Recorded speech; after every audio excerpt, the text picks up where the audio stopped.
Hello and welcome to the Rhythm Changes podcast. I am your host, Chris Fraser. Today's episode features the first ever returning guests on the podcast. Yes, way back on episode 14 were our friends Carson, Tworow, and David Lavoie first interviewed. Having been recorded during the earlier days of the COVID pandemic, the episode was facilitated by a Zoom meeting room, with David tuning in from his home in Calgary, and according to him, Carson recording from the basement of his partner's parents' house through the inbuilt microphone on his headphones.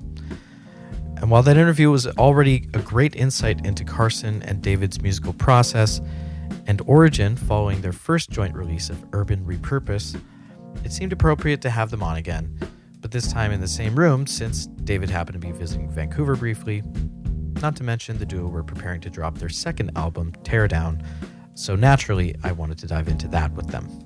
So please enjoy our conversation.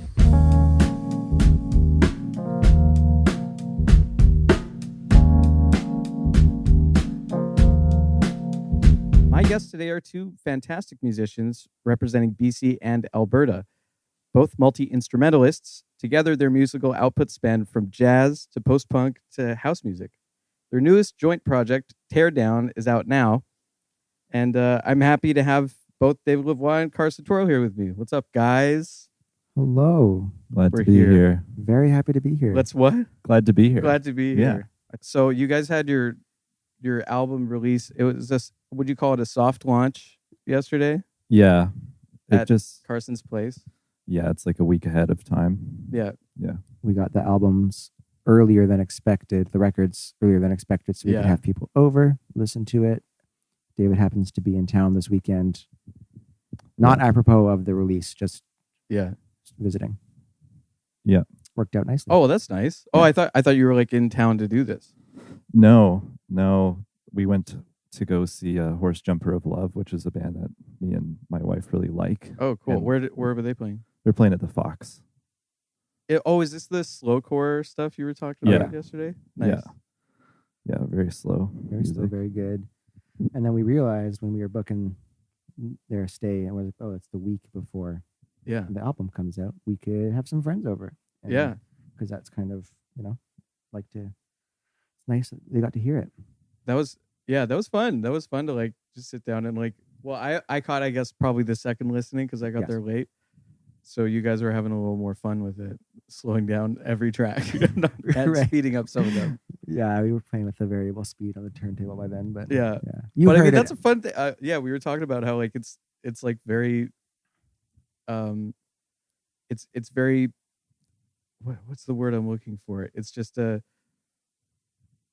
it's a good feeling to have like it slow down and there's no digital artifacts or anything like that. It's just perfectly slowed down and everything is scaled perfectly. Yeah. It's something you can only do with a record, with a vinyl. Although, the instant regret of realizing that a song might have been better, a little bit slower and a quarter tone, quieter. Almost always. You don't have the business mindset of being like, well, we gotta release the slow version of the record. We gotta press one record so that we can reverb. slow it down and re-record it. Yeah, exactly. And then when you slow that one down, we're gonna be millionaires off this. Dude. Just the one record, you just keep going. Yeah. It seemed like Jay really liked the slowed down versions of all of them.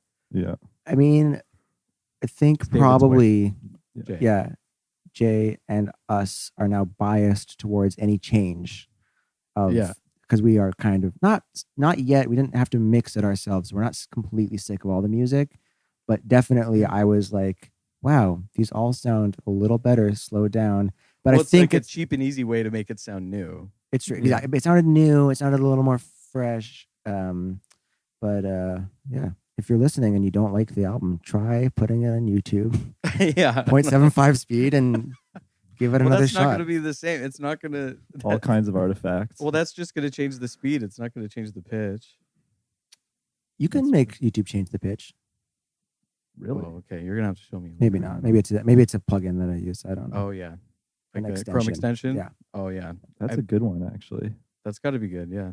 For actually, now I think I know what you're talking about. You can change the speed of because YouTube I videos. remember like for having to transcribing. teach like Redbone to students, and it's in like it's in like Mm. 432 standard instead of 440. Right. That could also help for like guitars tunes that are tuned to E flat standard tuning. Yeah, So you could pitch it up. exactly. Pretty in the weeds about changing YouTube video pitches. I'm now remembering it's not a YouTube app. It's just you can paste a link and then it will. I don't remember. Oh, what the app's called. yeah. I got to use that. I found out also there's a Taylor Swift song that's in F sharp major, and I was like, wow, this won't do. to teach students. Yeah, No, to teach like a young student. not really fair to them. Just go straight into the sharps really fast first lesson. Yeah, Probably not. Maybe the least guitar key. F Well, sharp. yeah, it's just it's a little more work. I once had a student just get up and leave when I was trying to teach her to play a song that had F in it. Like the chord F. The chord F. That is where I stopped learning guitar. I can't. It's like, a hump. It's Do you- a big. you do It's- the like the great filter they call it. Do you do the 2-string bar chord F with like on the E No, and B I don't string? believe in it. No. I do a campfire F, like the bottom 4 strings. I can. do Yeah, that. no, I believe in the bar chord. I believe Full F bar is where chord. we learned the bar chord. How did we start talking about this? Oh, about We were Pitch- talking about pitching down the record last Yeah, night. Yeah, Yeah, that's right. But we don't have that version yet. We have Teardown Yep. version 1.0. Yes. And so is this like a continuation of the same project from the last time you guys were on this podcast? By the way, you guys are the first repeating guests on the podcast. It's an honor. Besides, would you count me? Because I was on it, but now I'm Now you're hosting hosting it. I count you.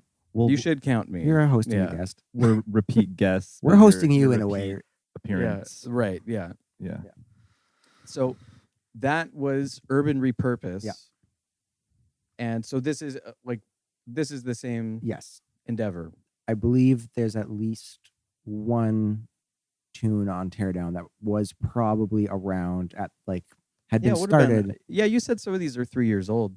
Yeah, definitely like around the time Urban Repurpose was finishing, you're finding which are the most polished of the tunes you have. Yeah. And if, some go on the back burner folder. And I think maybe one of those became a Teardown song. I Nice. would have no idea which one. We guessed it might have been the Slabs, but but yeah, it's a exact continuation. We just kept Yeah. going kind of with the same thing.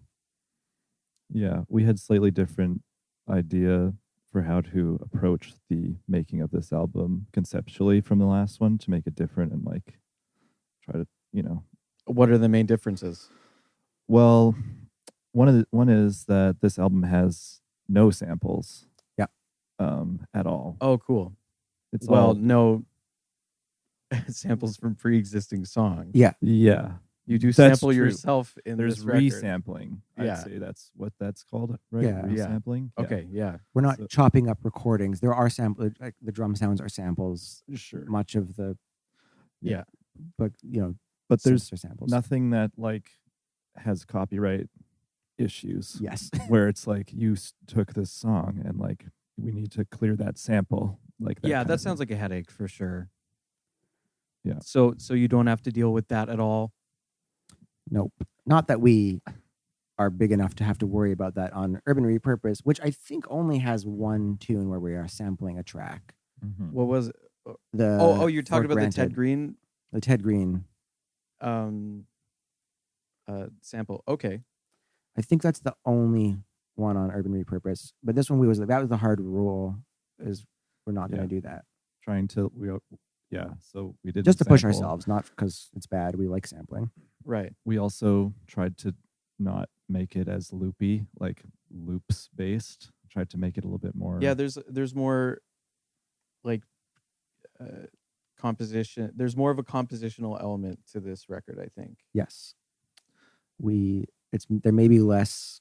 It's all beat music and it's all Yeah. informed by that, but it's less, to me, like a beat is a song. Like you could drop the needle anywhere and kind of have the same experience of the song. And Teardown's not that way. Okay. The songs start somewhere and go somewhere sometimes. Mm-hmm. There's a couple that are really vibey the whole time, but Yeah, they feel a little more like songs than beats on this one. totally. Yeah, there are a couple that really do have like a live feel to Right. them that I noticed. Yes, and that is partially the influence of Chris Dadge at I'm forgetting the name of his studios. Childstone Childstone Studios. Studios, Mm.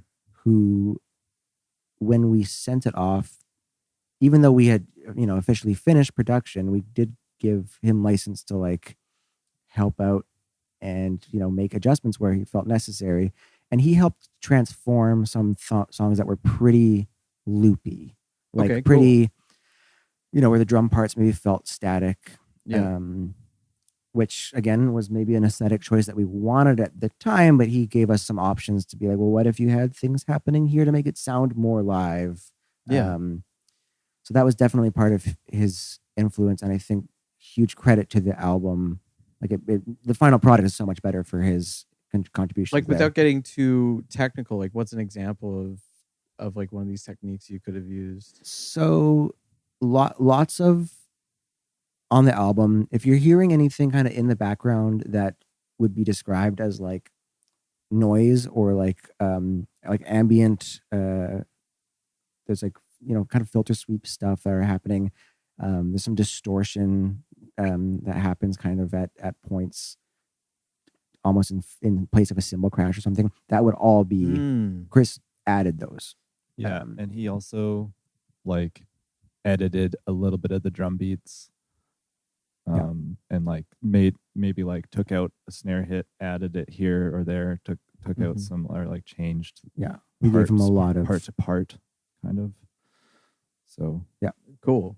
Yeah, so that's interesting. Using like distortion on like a guitar or something instead just of like on noise. So whatever okay. the source Yeah. was, the source might have been a guitar or maybe a sound in the track, but put through a lot of processing. Whoa. So it becomes, again, it'd be way too in the weeds for me to even remember where it is. But you'll hear sometimes a little bit of like, whoa, there's a little something there. Well, that's interesting. Like doing that as a way to make it sound more live. Yeah, and he definitely sort of counterintuitive. Definitely did that, because I think what makes it sound more live is not necessarily the sound selection. It's when a beat is just repeating in a 4-bar loop, no matter how live that is, that I think your brain knows like that's really in the box. And so to take out an element or add an element or shift an element, just add variation, so you aren't just hearing the same 4 bars over and over again for the whole tune. Yeah, definitely helps, and he did some of that. Yeah, because I think that's like one of the main things that would separate it from being kind of like, I guess what you would call sort of like a beat tape. Yeah. Right? Because I think, that's like, you guys even like admit in the last episode, talking about like Chill Evans. Like Chill Evans was just sort of like, I mean, I don't know if you like specifically called them throwaway ideas, but they were just sort of like beats. They're just beats. They're just loops. One idea per thing. And yeah. And we were really just like, I mean, at the time, Carson was teaching me how to use a DAW. And I was like, we were practicing doing production, basically. Cool. Yeah. And like, we made 10 beat tapes and just put them on Bandcamp and didn't make any money off of it. Like, it's just for fun, basically. Yeah. But we actually, I feel like we kind of got some production chops out of it anyways. For sure, yeah. And it like turned into you have, there's something else. So, and it gave us our workflow, even though it's that's important, different now. We have a way of working together that was conducive to making this record. So yeah, and that translated. I mean, when you were doing that, like David, you still lived in Vancouver. Yeah. So and I guess that workflow was still able to translate over to you guys working remotely. More or less, but slower. It just becomes, the decisions obviously become over the series of days and not minutes, where you might arrive at a conclusion about what to do with a part. And like, how often were you guys like having a live session together, like over Zoom or FaceTime or whatever? Well, we worked on things on our own for sure, and had like a notes app going. Right. And Yep. we're like talking about what we should do where. Like, Cool. and then we would have a Zoom session maybe once every Month or two, yeah. And then Wow. Okay. Cool. and then when we were nearing completion on the production on this album, Carson came out to Calgary, and like Yeah. we finished everything in Yeah. a few days, kind of just tying up Nice. all loose ends because we knew there's going to be a lot, like way too much detail to just do over Zoom right. or Yeah. something like that. And we recorded some more live elements, and we filmed our goofy promotional reels at that time as well. Yeah. And yeah, so Oh yeah. That's right. I'm remembering the video now. Yeah. Was that in your studio? yeah, Nice. yeah, in our house there. The filming actually happened the year after because I was in Calgary this year. Oh, you're right. Never mind. You had I just got a that detail. I camcorder, forgot. but you're right that the album would have taken at least another year if I hadn't gone to Calgary last summer. Like Okay. just how much slower it is, and just because if you're not in the same room, it's hard to make time for a project that isn't. Yeah. There's always a gajillion other things to do in your house or on your Well, computer. you're both like busy guys in your own right. Yeah. And you're living in different cities. Yep. I mean, like it's if you're not having these regular, live sessions or anything like that, it is Mhm. sort of like,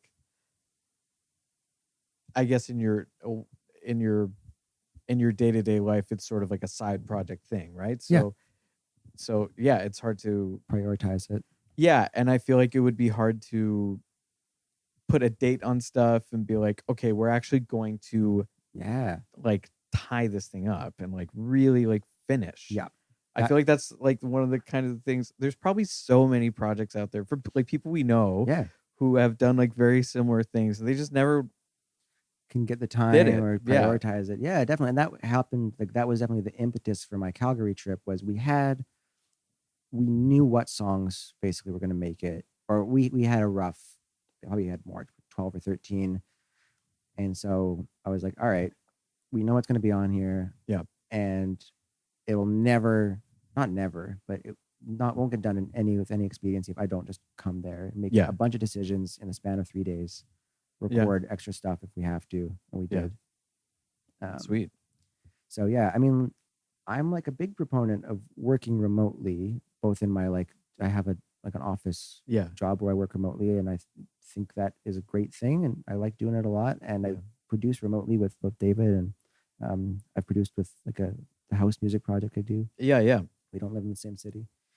I think it can work really well, but I think it is just really slow Yeah. and it's tough to prioritize. And there is, obviously something kind of magic about making music in the same room as your friends, right? Well, yeah, and that I feel like that's sort of the kind of thing that's specific to this project too. Mm.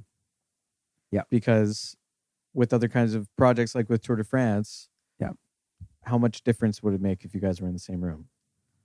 Yeah, probably not a ton. Yeah. Because like you have just Yeah. like a way of doing it. Yeah.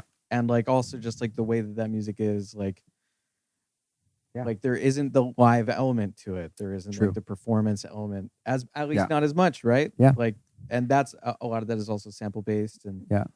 There and is- so, yeah. There is like a how it plays in the room when there's at least two of you there. Because Yeah. I know all of us who make beats have had the experience of making something by yourself and you're sure it's hitting. You're sure it's amazing. Absolutely. And but if you don't have your buddy there to be like, I don't know. I feel like for me, it's like I make something and I'm like, that's it. It's great. It's the best Yeah. thing. And then the Yeah. next day I listen back. Yeah. And I'm man. like, what was I thinking? Like, this is awful. Man, that happens to me every time I write something. Yeah. new.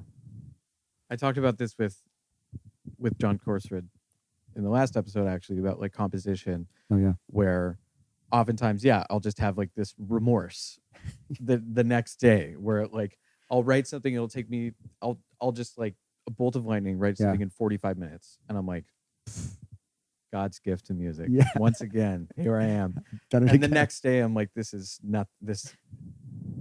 Who do I think I am? Or it's like you've just written Darn That Dream again. Yeah. And you're like, well, That one's been done before. Yeah, and yeah, exactly. And so like, and I have like so little I have so little discipline when it comes to composition. So like whenever I write something, I'm just like, all right, that's like my output for the next like, I don't know, couple weeks or months even.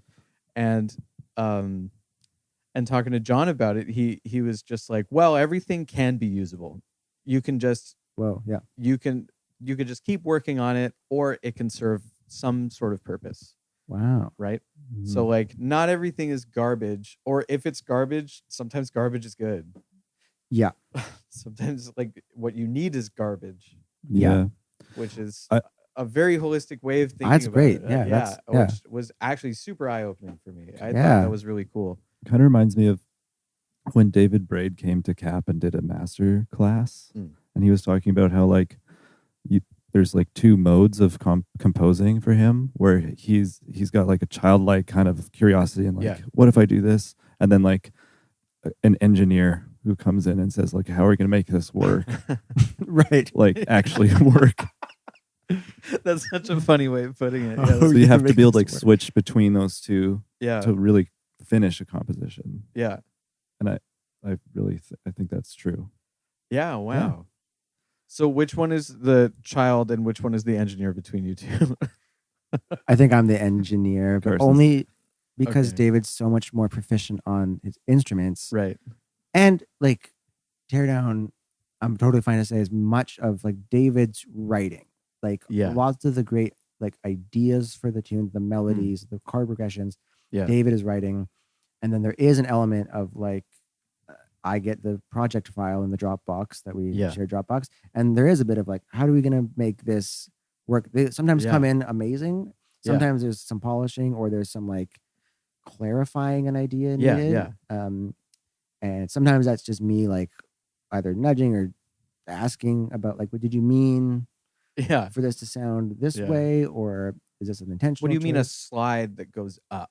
Yeah. Or like, and sometimes like I'll just throw something in there and I'm like, I'm not sure what I did. And I don't know if it's good or it's like a half finished idea, and then he'll finish the idea. Well, I think that's what's really cool about having two people. And like that's sort of like the opposite effect of what you were saying earlier about having two people in the room and one person who can sort of like temper the expectations of the other. Sure. It's like the other way around of it is like, am I crazy for thinking this will work? Right. And then the other one being like, no, let's do this. I think it'll work. Yeah, definitely. And that's more probably the vibe. Like it's pretty additive. Yeah, and there's at least one case on the album I could think of where I did I made this solo that's really jank and like kind of wild. And Carson was like, "Are you sure that you want that on the album?" And I'm like, "Oh yeah, actually I really do want this on the album." And he's like, "Okay, we're gonna make it work." Like, sure. It's not like he's like, "No, you're full of it." Like, it's not happening. For the record, you did. Yeah. You made it work. Yeah. That's my opinion. That's the opinion of Rhythm Changes podcast. Officially co-signed. Incorporated International. Wow. And that's track 2 that we're talking about. Or maybe I should have kept it a secret. That's fine. Maybe I should have kept it. Yeah. No, it's Blindside. It's the solo on Blindside, and everyone who has heard it will know the one we're talking about. Yeah. And it's not like really out like free jazz. Like it's not crazy like no, that. It's but just it's like it's a little it's chromatic. It's silly. It's different than the rest of the album. Yeah, for sure. Like it's it has a different feel to it. And it has a very specific sound. Right, that's an example of using resampling. Yeah. Because like I think that's like a 3-note guitar chord that I played back on a piano, like on a MIDI keyboard. And a piano sampler, Yeah, man. That just like, because I was listening to the record while I was like on a little grocery run, and like, it's great music for just sort of like just vibing out to. Yeah. And then that solo happens. It just grabbed my brainstem, and I was like, "What's happening here?" And I listened to it 3 times in a row because it's just like, and that's just so. I honestly think that's like such a cool thing to have in music that for a lot of it feels so like beat tapey. Yeah. Right. Yeah. And chill so, like, chill beats to study and relax. yeah, too. well, yeah, but I wouldn't classify it as that, having listened to the whole thing, because it's almost like it's tricking you into thinking it's that. Yes. It starts out with a lot of that vibe, with a lot of those, warm sounds. Yeah. And it has that attribute, but then there's the live performance attribute of it, which I think hits really well on a lot of these tracks. Okay. Especially, like, man, the trumpet playing on so much of it is so good. Oh, It thanks. sounds so cool. Really. And your guitar playing sounds great as well. Like those chords always sound like really cool. Did you have anything like Thanks, man. what did you have any like I don't want to get too too geary. It's dangerous. Yeah. Having another I'll guitar player leave. on the podcast. I'll leave. Well, okay. What guitar were you playing on most of it? Do you have one guitar? I have a few guitars at the moment. Mm-hmm. One of them that sounds really good on the record is one that my friend made. He's a luthier. Oh, cool. His name's Soda Mori. Nice. And Soda works at Frank Brothers Guitars in Toronto now. Okay. And he like lent me this guitar, and Mhm. it's got really nice like pickups, and it's like a luthier Sweet. guitar. So Nice. and it's like a Telecaster. Okay, nice. And I've been experimenting with how I'm recording guitars recently, and I have this. It's like it used to be a Silvertone. Well, it still is. It's a Silvertone reel to reel Okay. that I just put a different speaker on it and turned it into an amp, Whoa. and I play through that. Whoa. It's really quiet, but you can because it's a tube amp, you can turn up the volume. It's not very loud, but you get that distortion. Yeah. So that's what most of it was recorded. Cool. Yeah. Through. Yeah, I think it sounds great. Yeah, just the performance elements of the record. Also, the bass playing is really good too. I was really impressed with a lot of the bass lines. Like, are those all performed, or are they programmed? Some of the bass is programmed. Yeah. Like, That's mostly performed. If you're hearing an electric bass, it's David Yeah. playing it. Nice. but I think one of the tracks, Carson has a really good bass emulator. Oh, you're right. Yes. That- Oh, Like you can actually, it's on the computer, obviously. a P-bass emulator. the computer. Yeah. But yeah, you can like see a screen that shows you like the strings and the frets, and like shows you the Oh, bass yeah. playing, and you can do slides and things like. It Yeah. sounds really real. So I think one of the basses on the record is it actually like that. like iPad GarageBand? It's a really nerdy plugin. Oh, okay. It's a P-bass. It's by a company called Ample Okay. Sound, and they just have it's called the Ample P-bass. Okay. And yeah. I don't really know who the intended audience is. I guess like maybe pop producers who just need like an in the box solution to something, because it's like you can articulations per note. So you could be like, okay, there should be a buzz on this fret, and like it's insanely technical and nerdy. Wow. I just put it on palm muted setting, and we just Yeah. play it down. It's layered with a sub or something. Cool. So yeah, that one's on one track. I don't remember which Yeah. one, but there's lots of David's playing, and I think that comes across really Yeah. well. And David played bass on Chill Evans stuff. Like David's been playing bass on our stuff for a long time. Hence, it's sounding very together and super groovy now. I think. Yeah. Yeah. I was also learning how to play upright bass that year. Yeah. There's a couple tracks. So yeah, and Yeah. learning how to like deal with recording upright bass, and yeah. it's I was just having a blast with Yeah. all that Yeah. stuff. Yeah. Just loving it. Sounds like you're having fun. Yeah. I think that's I think that's something that comes across in the record too, is that like there is like an element of like fun, Yeah. and like, well, I was thinking about it, like another word that you guys used in the last episode. I'm telling you, I listened to it. I hear you. I listened to it 2 times speed, but You got all the info. yeah, I got it all. Speed And- run. You used the word goofy, like to describe some of the process, like Oh, just yeah. making goofy beats. Yeah. And I think, why don't you expand on like the importance of being goofy? I mean, I think we did talk about it a little on the last episode, but it really is core, like, to the, because this all spun out of like just hanging out, making those beats for that Chill Evans project, and those were exclusively goofy, and it was purely, oftentimes like about making each other laugh. Like the hang was always quite goofy. It was about sampling ridiculous, unsamplable material. Yeah, you know, sometimes in odd meters or whatever, and making it work. And so it's all, I think it's really funny. And music is, I don't know, it's about like joy and having fun with your friends in some ways. And I think that comes across, and it makes the process so much more enjoyable. I don't know. Working on this album is so fun. Like, when I was there in Calgary, it was a blast. Yeah. And also just knowing the end product is just something that's on a record or tape, and we don't have to perform it. Like, I mean, it would be really cool, I think, to write a grant where like me and Carson put together a band and like play this stuff live. That's something I wrote in my notes when I was listening to this. I feel like a lot of this stuff could be played live. Yeah, just logistically. This an acid jazz record. Yeah. Is that your? Just logistically, it would be a big. It is a bit of an undertaking, but yeah, I totally agree. This is my little notebook.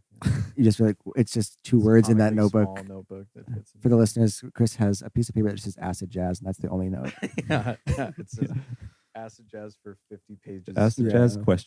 Yeah. The Shining style. Make sure to ask Carson what acid jazz is. Goofy jazz? It's goofy. I think also that the live thing. You may laugh. David stifled a laugh. I can't believe it. The live question is always, I mean, it got asked about when we did Chill Evans, which was like literally, you don't want to watch us hit play on a laptop. Like, it would not be fun to do that stuff live, like sampled Ableton stuff. Yeah. While we've drifted more towards the possible, it does start to interfere with the goofiness of the music. Like, the music is so liberated by the fact that we never had to think about whether we could play it live. Yeah. And even like the thing of, you know, how playing a piano sampler of the guitar chord and a ridiculous solo that you probably wouldn't replicate, or you wouldn't play that exact same thing again. That was just recorded in. Yeah. It's very freeing, and it comes across in the final product. And I think if we had intended to play any of it live, it would have been a little more conservative or sounded a little more straight ahead. Maybe we wouldn't have taken as many risks. Sure. And also, like, there's another solo in there where the end of this, or part of the solo, comes back again and is part of the written song later. Yeah. So things like that would be very, very difficult to pull off live. Totally, Live arranging is not a thing. It's insane. Yeah. I mean, maybe there's a way. But. Yeah. It somehow almost reminded me of. Have you ever listened to that Frank Zappa version of Stairway to Heaven? Oh, yeah. No, where he has like this entire horn section. Wow. Like probably like I think maybe like an 8 or 10 piece horn section, and they all play in unison the entire Jimmy Page solo. Wow. Like just a transcription of the Jimmy Page solo. Wow. And it's like, it sounds crazy. I'll bet. That's amazing. And it just sort of sounded like that when like the trumpet comes in with the that sound, just because like it's so like it's like an improvised solo that has been transcribed and is now being performed like as a soli or like line or something. Yeah, like that happens a couple times too in the record. And like our friend Nate Waters did some amazing sax solos. Yeah. And then like I went in later and affected Carson or one of us affected some of that solo and like doubled parts of it. Yeah. So chopped it up. Yeah, I think it's fun to play with that kind of like I said, impossibility live to play around with that in the studio. Yeah, is fun. I don't know. Totally. Yeah. And well, you could think of it. Yeah, like with this music. It's another thing I was talking about with John is sort of like a concept of like being modular with composition. Something right. you can do with big band is you Mhm. have like you make this composition and then you like you say I want this person Yeah. to play a solo here, and that's part of the composition. Right. And Yes. you can also do that with this music pretty Yeah. well. Absolutely. What do you mean? Yeah. Full control, right? The Yeah. track is can you do anything at any point with? Yeah. And it almost is like it's a even more granular level of control because Yeah. you can do multiple takes and you can chop it up and you can you can modify it in so many different ways.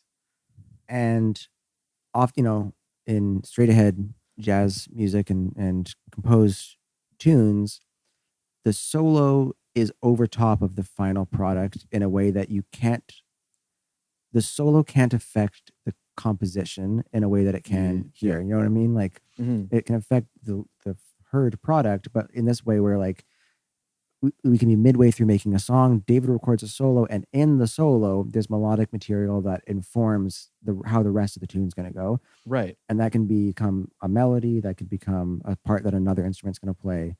And it's Is that an idea you have before the solo is recorded? No. So like you are inspired by something that happened in the solo and you're like, this will become the rest of the song. Yeah. That's really interesting. That's a very interesting compositional technique that doesn't exist in other genres. Yeah, I guess. Yeah, it would be again impossible to do that if you were, because usually a soloist is playing over a completed track, and the way that we're playing on, these completed tunes did not really sound like this until the very end, right? So they were kind of like skeletons. David just blowing over a groove and some changes. How do you know it's over? How do you know the composition is ended? At which point do you say that's enough? I think you just have to. Because like you have to decide it. Just decide it, and you may feel like it's not finished. Because I mean, if you're able to just like draw from what's already been played, sure, you could go forever. I mean, it's a huge problem electronic music producers have. Many that I talk to, and I have in the past sometimes, where people struggle to finish. I don't think we really have that issue. I think we're ready to call it. Because I think we're still using our like jazz school composing brain when the musical material that we want to get out is out and that comes across. We're not nitpicking, and because that's where you could go forever and go crazy. I don't think we've ever had an issue. So there's just sort of like there's like an intuitive end for the most part. Like you find that there's just you reach a point where you're like, okay, this feels like a song. Yeah, like the idea is out there. Yeah. In fact, you might even sometimes call it a little bit early. Yeah. And then like that time when I was in Calgary, we definitely had songs that we thought we were done, and upon listening closer or getting another song maybe a little bit more complete, realized actually this song we thought we were done. It probably needs a little more to get up to snuff. Right. But I think our inclination is honestly to leave things a little more rough and DIY. Yeah. Because we're not. It's almost like like finished is better than perfect idea. Yeah. To complete something is better than to just try to perfect it and then not end up completing it. Yeah. So. Yeah. They're almost like synonyms. Sure. Yeah. Because when it's complete, then it is a thing. Yeah. Which is better than not being a thing. So yeah. But yeah, we're happy with how our record came out, and yeah. And so like, let's talk about it. Did you go through Inner Ocean again? Yeah. For this release? Mm-hmm. You guys talked about Inner Ocean a lot last episode. Did you also make tapes? Yeah. Nice. So records, tapes, and streaming and what have you. No compact discs. No CDs. No. Okay. Is that an Inner Ocean thing? They don't really do CDs. Okay. They did CDs for my first jazz release, like the Juno The album called Juno. Yeah.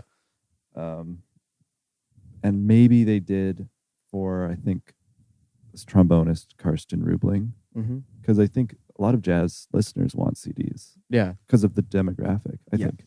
Yeah. But I got a lot of CDs. Yeah. Yeah. No, totally. I'm an old man. no shade thrown. Yeah. But Inner Ocean has like connections with cassette only retailers in Japan, and they send a lot of cassettes to Japan and they sell. So really? Yeah. They sold Whoa. through 2 runs of the last one, which I was very surprised What? about. Yeah. Wow. What's a run? I think it's 150. Hey. So like I think they moved 300 of the last Gosh tape, darn it.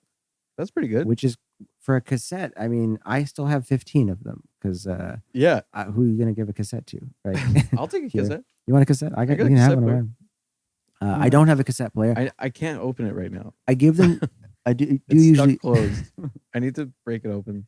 They're like a nice. I like how cassette sounds. Yeah. They are CD players. People have cars, or some people have a home system with Yeah. a CD. Cassettes are fewer and further between. Mhm. People have cassette players. You give them as a nice gift. Yeah.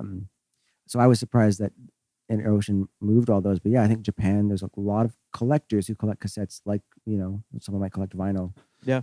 they're also cheaper to make than CDs, I believe, and Oh, cheaper yeah. than vinyl by a long shot. Right. Yeah. And they're still like a physical format. And a lot of people, I think, that get them, maybe they don't ever play them and they just have the download code and have a digital Right, yeah. copy anyways. Yeah. Yeah. I mean, sure, maybe they're a little gimmicky Yeah. because, people are always like, well, they sound so bad. They lose their quality. They're Yeah. not really for audio files, I get. Yeah. which is like all the reasons they died out initially. Yeah. But I Yeah. think there's nothing wrong with having some fun with the release and just like having Yeah. a physical thing. I completely agree. Yeah. And I also think that I do think that it's important to have a presence in record stores. Yeah, definitely. Like because those are the people who will want to collect it anyway. But I don't know. I just feel like there still is a contingent of people who are not interested in streaming or Yeah. algorithmically suggested music or Yeah. anything like that. And so something like a physical release and like something as novel as tapes are like meaningful to people in a way because they can it's the antithesis Yeah. of an algorithmically suggested playlist. It's a rejection of that Yeah. for sure. I know like people who have bought our cassette, Yeah. like friends of mine are like, yeah, I just have a tape player in my kitchen and just put it on when I'm Yeah. making pancakes. Yeah. It's like it's a little bit more chill than like being bombarded with this weird playlist that Spotify picked for you or something. Well, yeah, and also, I mean, I also think that there's just like something. I mean, we could. I feel like we're gonna end up talking about Spotify in every episode. Yeah. But there is something that's very, I think, very dangerous about the idea of something like Spotify or even just like how everything is algorithmically suggested now. But like the main goal of like the Spotify thing is to not upset you. And Yes. so like it's going to pigeonhole you and you're only going to hear stuff that statistically you will like to hear. Yeah. But that really just means everything's going to sound the same. And like when you go and try to buy a record or like, I don't know, like happen upon like a pile of CDs or whatever Yeah. from somebody for like $10, right? Like you go to a garage sale or anything like that. You just get a whole bunch of CDs. You're bound to not like some of them. Yeah. You're bound to like, and like you bought them and they belong to you now. And now I own a CD that I don't like, and but like that's important because allows you to build taste. Yes, Totally. That's Like, I totally agree. Yeah. yeah. it's a hill I'm. And you might even like come back to that CD later and be like, I actually kind of like this now. Yes. Or, which is kind of can scare you. Yeah. You know? Oh my God. Yeah. You can like, I kind of think about, developing taste is just a series of decisions about whether or not you like something, Yeah. and over time that can change, but you have to make that decision over and over again, and an algorithmic recommendation removes that decision because it's always, Yeah. you don't have to think about whether or not you like it, so you lose that muscle and your taste begins to kind of atrophy, Yeah. which makes it really hard to engage with the media in a really meaningful way that's going to feel personal, and it's going to feel rewarding and connected to your real life and your tastes too. Yeah. I think, well, that's another thing about being a musician in 2024. Mm-hmm. I mean, you guys are talking about making like silly little promotional videos and stuff. Yeah. Like, and Carson, you wrote a piece about Instagram earlier this year. I wrote a piece about Instagram earlier this year for Rhythm Changes. Oh wait, was it for Rhythm Changes? Was it from my own thing? I don't even remember now. But yours was on your your Substack? I think it was on my Substack. And mine was on keep track RC. anymore. It's all I the read same both now. of those. Great articles, both of you. Oh, thank you. Shucks. It was just like out of frustration, right? Like, and well, what am I getting at? Basically, there's this requirement to exist online as a musician. Yeah. And this idea that like you have to appeal to this. Yeah. I hate saying like the algorithm. Sure. Because it's not. It's like it's just a big company. Yeah, exactly. It's like anything else. Appeal to market forces, you could say. Totally. Yeah, totally. Which is really frustrating, and it's frustrating to have to put your it's frustrating to put your music on the internet too. It can be, yeah. It was an interesting thing to think about this release, having just written that about. Yeah. Because kind of the conclusion I come to in the piece is like, it kind of doesn't matter, right? Like, if in the age of streaming, music is very devalued. Yeah. There isn't a path, for artists like us who are independent and making non-commercial music. There isn't a path to like a career where you could live off of it, right? Like there's no path for us releasing Teardown to David and Carson World Tour 2025 because a major has picked us up, and like it will never happen. Yeah. So because that will never happen, the perceived, hey, I have to be on the internet and I have to make content and I have to engage with this, kind of can go away, right? Like if that's out of the question, because that's kind of why you feel like you have to do it. It's like, this is my career. I'm making a career. This is what a career would do. This is If that's out of the question, then do whatever you want. Whatever feels. Yeah, I feel like the whole Instagram thing is based on the idea of getting big. Same thing with like, I don't know, for forever of like the idea of like wanting to get signed. Sure. Yeah. It's definitely like a nebulous goal that people kind of have. And I think part of why I wrote my article is lots of people, our friends you talk to, they say like, oh, I'm having such a bad time, but you have to do it. And what they're doing. When did this become the case? Well, what they're doing is they're repeating like literal marketing copy from Meta. So like I have an allergy to marketing. My corporate job, I have to listen to a lot of it. Yeah. And you begin to hear it back and you think like, hearing a friend go like, oh man, I have to keep my Instagram alive because you need it. And I'm like, it's all part of the grind. It's like saying like, man, eating at McDonald's every day is making me really sick, but I'm loving it. You gotta do it. I'm loving it. You got that. All the experts are saying, and you're like, all the experts, they do work for McDonald's corporate, but the experts are telling me that I must eat here every day. So it's, people have believed it, and at one point you really could catapult your career if I don't know what the to put a year on it would be kind of silly. But there was a time when you could really like accelerate your stuff by Yeah, being there was online. probably like a period of 6 months in Yeah. like 2012 Sure. when like Yeah. you could get big on the internet. Yeah. But it's I don't know. I just maybe not 2012, maybe more like 2016. Yeah. But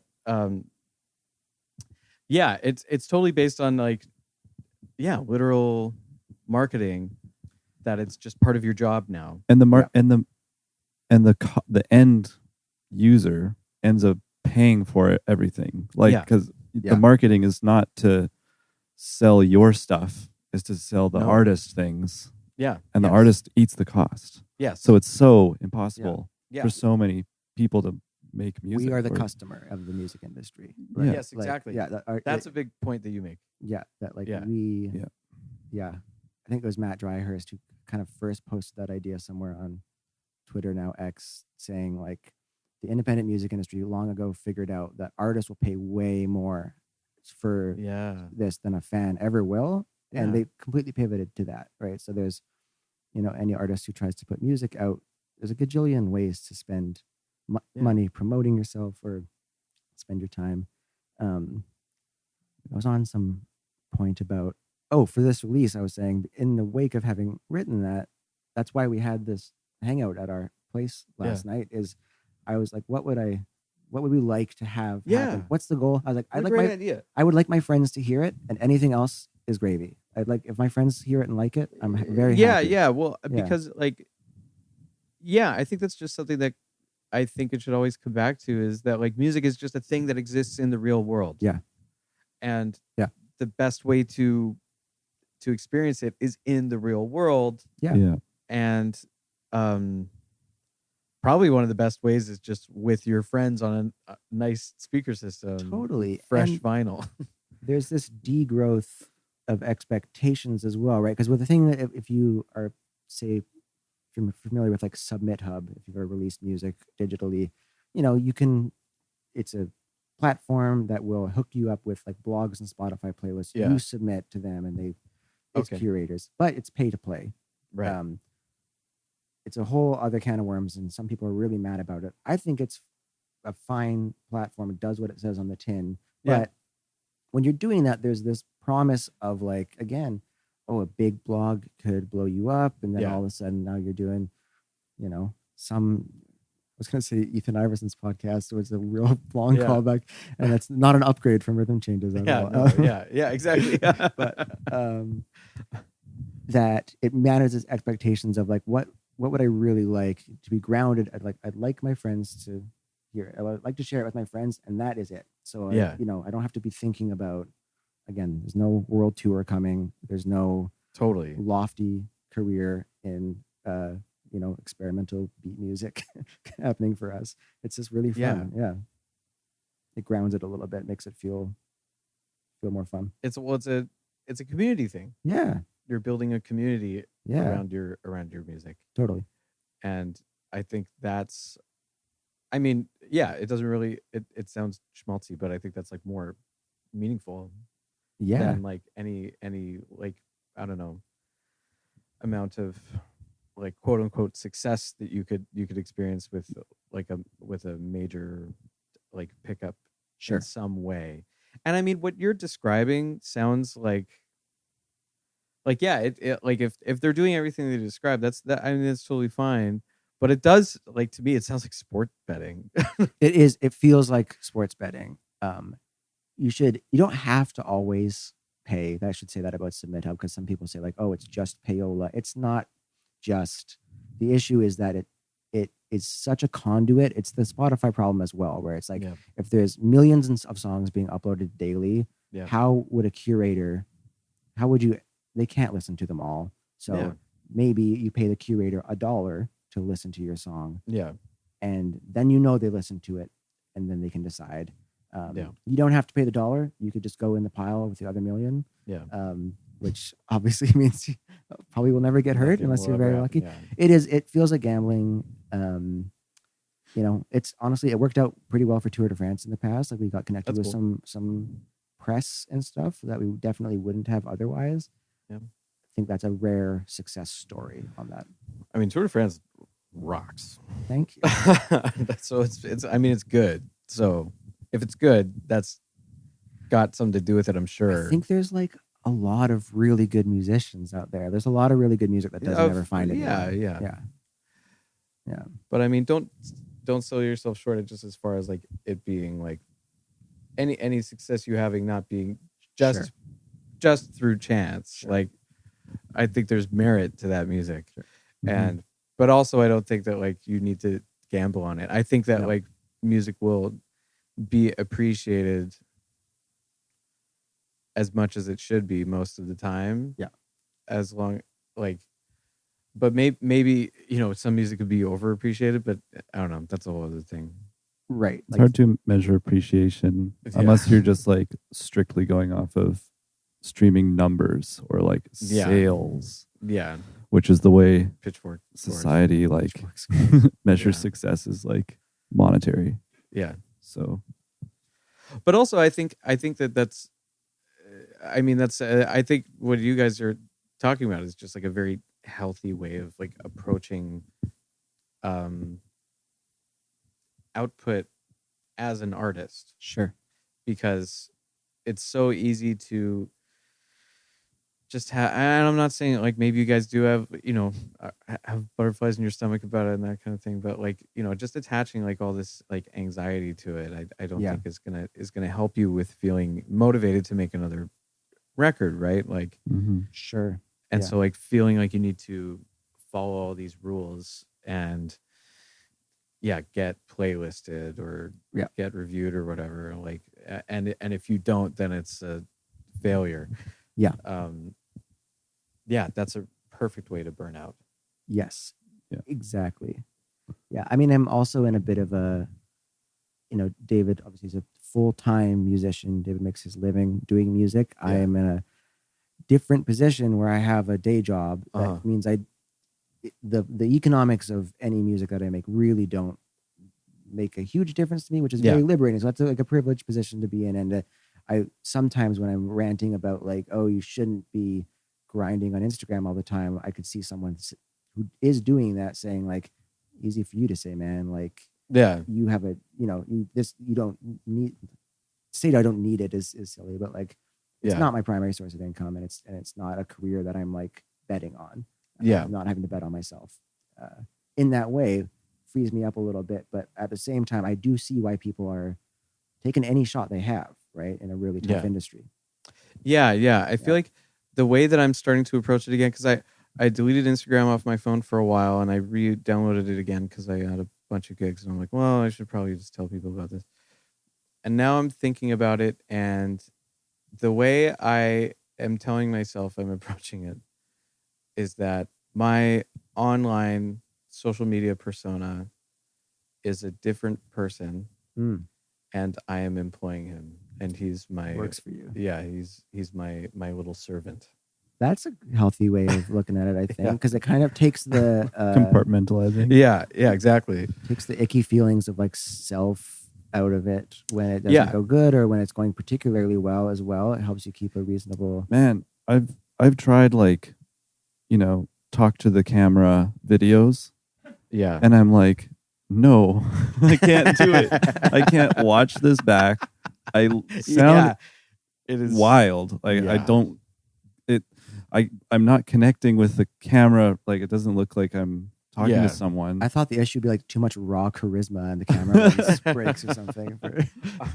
But you seem like, I see videos and you're like telling a joke, or like there's some bit that you're doing to the camera, and I'm like, this looks like a professional doing this. Well, thank you. I mean, I do. I literally am like compartmentalizing like the insecurity that I have about that. Yeah. And I'm just like, oh yeah, it's that guy who looks exactly like me. Like works for me and does all my Instagram posts. Internet Chris. And like I also have this idea that like, I don't know, I feel like I sort of want to like restrict the amount of guitar that I play on the internet. Mm-hmm. Like I'm starting to think that I just want to get your thoughts on this, because this is just like swirling around in my head. Yeah. Which is that I feel like my I should be treating I should be I want to be treating my guitar playing as kind of a scarce resource. Yeah, like a commodity. Yeah.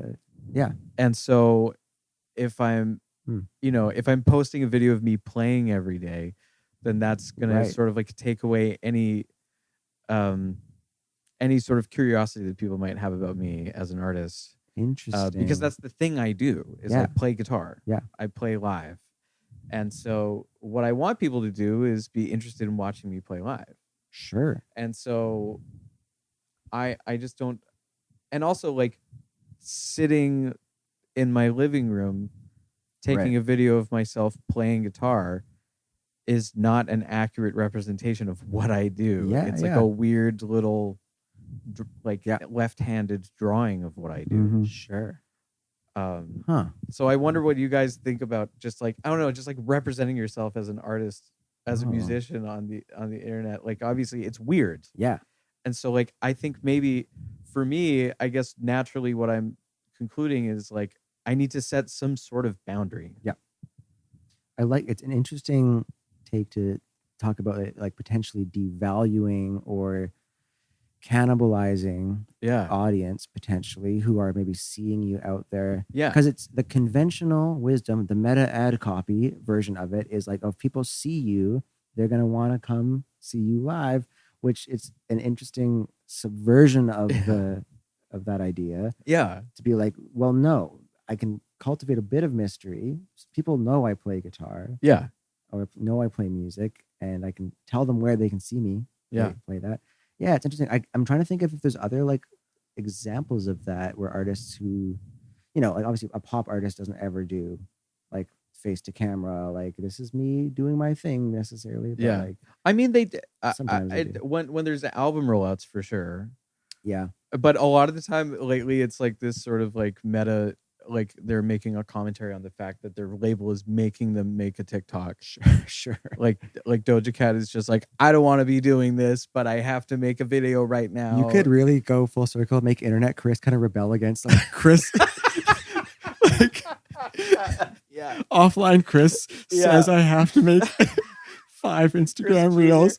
Chris Jr. is just like, real Chris is making me make this video and I'm not happy about it, but I guess I gotta do it. Anyway, come to Come to see real Chris. come to Heroes Welcome for the jam session. Come to see that jerk. That's Yeah. so funny. I am hosting the jam session in October. Oh man, Heroes Welcome. I should come You out. should come out. Nice. It's in a minute. Yeah. I have very few videos of me Yeah. playing Yeah. on my account. I did it a little bit and like Yeah. Is that on purpose to like? no, my brain is like, oh, I should do that. I haven't done that in so long. People might not even know I play anymore, which is not true. Yeah. And I'm like, oh man, I don't really get hired for guitar gigs. I should probably post some videos of me playing jazz guitar so people know that I play. But Sure. it's like, do I really want to do that? Do I care? Is this going to make any difference? Well, do you want the Instagram gigs? Like Right. What are that's so true. It's like Who's the better audience? Yeah. if I show up at a jam with my guitar Yeah. only and like people hear me play in real exactly. life. Yeah, I think just like kind of like inserting yourself as a guitar player into the community, like into the actual community. Yeah. Because like where music happens in real life. Yeah. So like you have to just be there where people are. And I think that's like the common thread when you like find any popular musician in any community. I feel like most of the time it's not because they have like a good following on Instagram. No, it's like never yeah. that way. Yeah. Yeah. Well, and again, having like a big following on Instagram is like winning the jackpot. Yeah. Yeah, but I've also seen like, there's I've seen people on TikTok that are like, this thing blew up and I have 1 million followers and it hasn't affected my day-to-day life at all. Yeah, like exactly. I'm still like, I go to work. Yeah. I haven't gained anything monetarily from Yeah. having that many followers. or Well, I'm suspicious having one of, video blow up. I'm suspicious of like what a lot of those followers are. Not to say they're like Sure. bots or anything, Right. but it's just like the value of like having that many people follow just a random account for having a viral video is just like it is kind of the emperor's has no clothes thing, where it's like, if the goal, again, where like the company would love for you to chase followers, that they're saying followers equals success and money and career. yeah. And then when you get there, it's also like with streams, like using like Tour de France had one song Yeah. get quite a few streams in a short span of time. Yeah. So we got on one of the Spotify main dance music playlists, and Yeah.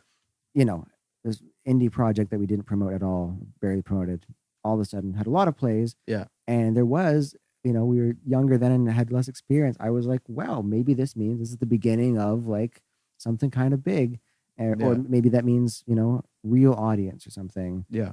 And it doesn't, not at all. It, really quickly became apparent that, even though they tell you like, oh, stream is like, that's the gold standard is your number of streams. That's your value. That's your shot at success. It doesn't translate to that at all. And so it can be Ask kind of anybody with a lot of streams. It's interesting though. Like I've applied to some music festivals. Yeah. And they're like, all right, how many Instagram followers do you have in the application? Totally. Oh my God. Yeah. And I'm like, that's everywhere. What? Yeah. Some of them are still asking for your Twitter handle. Oh, wow. Yeah.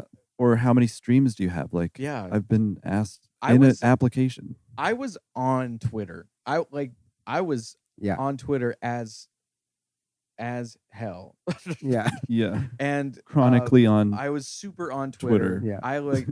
My Twitter account, I think it's from 2007. Wow. And I was using it heavily then. I took a bit of a break, and then I started using it a lot in like 2015, and then I used it straight until like February of this year. Sure. And then I was just like, that's enough. Yeah. That's enough. I took a pause. It is bad now. Get you any gigs? And like, no, of course not. And I think the only other person, like, I think maybe 4 musicians that I know from my life, were ever on Twitter, right at the same time as me. Yeah, like you were on Twitter, Carson. I was on on Twitter for a little while. Yeah. Ben Frost was on Twitter a bit. Yeah. John Corsford, weirdly enough, was on Twitter. I followed him on Twitter. I don't know if he even knew that he was following me on Twitter. Wow. Great. Because I did have an alias on there because I had some stupid tweets. And I was afraid that it would get back some to my ice career. cold takes. Yeah. No, the musicians aren't on Twitter. Like it's just, I don't know why weird requirement. Any of these grants are asking for. What are they going to do with that? Yeah. Have you found success in like high Twitter follower count musicians? It's the same thing. Everyone's just kind of bought in that like this is real. This is value. Yeah. I think the sheen is starting to fade. People, I think, are getting wise. Like industries are getting wise a little bit. Yeah. But I mean, these grant programs, they need numbers. It is. It's so hard to quantify. Yeah. And it's also festival applications. Yeah. Yeah. Yeah, that's right. Yeah, that's true. Man, yeah. And It's so too that's where bad. it comes in. It's like, well, you got to do it. Yeah. There it is. Right. You're hooked. You're Yeah. hooked in. Yeah. I don't want to do it. And they don't want to do it. No one wants to do No it. one I just want to wants make it. music with my friends. Yeah. That's like my Opt out. catchphrase is like, I don't care where the gig is. I mean, I do care. I do care. But like, you know, as long as I'm having fun making music I like with my friends, I'm just like here for that. Absolutely. yeah. Yes. Well, and it's so funny because like I know people, people who work at Coastal Jazz and Sure. stuff. Like they don't care about that stuff. So I don't know why It's on the application. it's on there at all. Like, well, maybe that's just Coastal Jazz. It's like the last time I applied for a Jazz Fest gig, it was like literally just sending them an email. Yeah. But It's for an explicitly uncommercial art form. It's kind of maybe not the move to Yeah. be checking that. I guess it's tough times for all arts Yeah. organizations though, right? And so like if they can get a Killer Mike who's going to draw, they think is going to draw a huge amount of sales, regardless of whether or not that actually happens. That's a business decision more than an arts decision. And I get that. But are they asking Killer Mike how many Twitter followers he has? Probably not. Yep. It's like, well, this is what we do for Killer Mike, so we're gonna do it for you Yeah. too. Okay. Fair's fair. Yeah.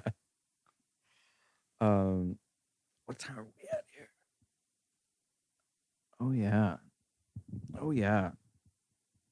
Well, well, if I were to quote Nardwuar, then why should people care about about the Teardown? I don't know if they should. Maybe you don't have to care. Wow. That's the perfect I mean, Nardwuar counter Nardwuar answer. I mean, give it a spin, and Yeah. if you like it, that's great. Yeah. I think I'm glad that you like it. The elevator pitches, I don't know a lot Yeah. of music that sounds like that. So, Sure. Lots of allusions to other genres, lots Yeah. of allusions to artists and stuff, but not really anything that sounds exactly like that. So give it a shot. If you, Yeah, I mean, I think it's an acid jazz record. yes. Yeah, if you're a big acid jazz head, we know Yeah. lots of those in the audience. If you like trumpet with delay, Yeah, I guess that's the real acid jazz Yeah. aesthetic is the delayed. Pretty delayed on 80s. trumpet. yeah, Chris Dadge made a comparison to like Jeff Parker. oh sure, Kind of like that kind of Totally, vibe. yeah. If Sure. you like that, I usually tell people like if you like Jeff Parker's kind of like for sure, yeah, stuff, maybe you might like it. yeah, Might like this one. yeah. And some of it does remind me of like sort of like the stuff that I was able to play with B-Boye earlier this year. Oh, yeah. Sure. Where there is that hip hop element to it, Yeah. but it is dependent on live performance and Yeah. improvisation. And it's almost like there's an element of like outsider jazz. Like Yeah, it's like not sure. exactly, this straight ahead or whatever. And it's a little bit, it's influenced by things way outside of jazz Yeah. Yeah. too. So Yeah. Oh, I think it's a great record, guys. I'm really happy you were able to make another one come out. And then I don't know what, another 3 years. Do you have a whole bunch of other stuff in the can right now? Not really, because it was such a No? push to get these ones out. We have Yeah. some. I don't know what we're gonna do next. we've been floating some ideas. One idea sure. was like EA Sports loading screen music, like circa 2005. Yeah, or like Matt Hoffman BMX. Yeah. Just loading screen. Just like a lot of bow wow wow wow wow. Techno, kind of. I think I'd really Whoa, like that already to sounds so good. really like to progressive techno. with like drum and bass. Right. Oh yeah, yeah. Okay, now I'm thinking. Yeah. So like, yes. Okay, I think I know what you mean. So it's just very kind of like crunchy drum and bass. Yeah. Well, we might experiment. We might try to make some like that and see how they turn out, and then take a complete left turn. Like we have no idea. Those songs will never see the light of day. If Yeah, they it's get- like, it's like they don't- heard like Firestarter in don't the worry. 90s, and they're Yeah. just like, can we just do this over and over again? Yeah. yeah, exactly. Love it. Yeah. So stay tuned for that. I'm thinking because I've started experimenting with like synth trumpet, so we're probably gonna put some of that on the new one. like a electronic valve instrument. Yeah. Yeah. Oh yeah, I've seen some vids, Yeah. some story posts. So I think it might be cool to incorporate that somehow. I don't know. Yeah, I feel like it has a natural home in this. Oh music. yeah. Yeah. Yeah. And someone asked me like, And then you could take a 13 out of 11 chord. yeah, and and program put it that into into- the Yeah. synth Yeah. and blow. And then you're have a really breath then you're control. really flying. Yeah. Just really wonky. Yeah. Sky's the limit. Yeah.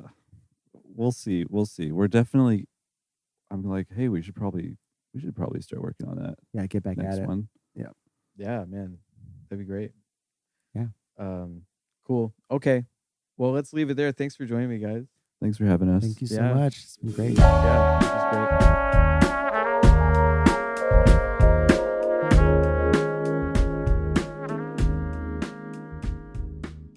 Carson, Tworow, and David Lavoie's new record, Teardown, is available now on streaming, digital, LP, and tape. We'll include a link in the description of this episode. Also, I'd like to bump Carson's fantastic article, Big Things Coming, Recovery from the Pressure to Create, from earlier this year, and it is available to read on rhythmchanges.ca. If you're an artist and you're living in 2024, I highly recommend you read it.